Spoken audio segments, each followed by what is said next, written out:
دغه بل لیک مومن جان، عطا محمد، پیر محمد، فیض محمد را لېږلی او پوښتنه کړې ده چې پر نارینه باندې خو هم په صوم کال داسې پوښتنه کوي چې پر نارینه باندې په صوم کال روژه فرض کېږي او پر ښځې باندې څه وخت فرض کېږي؟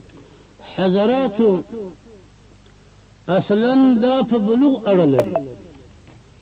علامات د بلوغ کتابو راوړي دي. که دا نارینه ته ایادي بادبي د معافي احتلام پیښ شي نو که پر 12 کاله دی، که پر 14 کاله دی، که پر 14 دی، دی بالغ باندې. او دا زنانې چې هغو ته د وینه جاري پیښه شي بیا دا علامه د لویوالي ده چې وینه قطع شوه، غسل به کوي، لمونځ به کوي.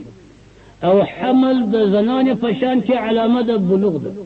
احبال د نارینه په شان کې چې کوزده یې ورکړې وي د بلوغ و نه بلوغ و مور پلار ته نه معلومېدی، اما کوروالی حامله شوه دا علامه د بلوغ ده. که دا نور علامات نه وي نو فتوا پر 15 کاله. حضراتو امام صاحب مبارک د الک د پاره 19 کاله وایي چې 19 فرسي په 18 شروع شي. د انجلۍ د پاره 18 کاله وایي چې 18 کاله فرسي په 19 داخله شي. اما فتوا پر 15 کاله چې 15 کاله د نارینه فرسو او یا د زنانې فرسو 14 کال فقط داخل شو بس دا بالغ بل کېږي. که نور علامات د بلوغ وي که نه وي بس وعليه الفتوا. فتوا پر 15 کاله ده. والسلام.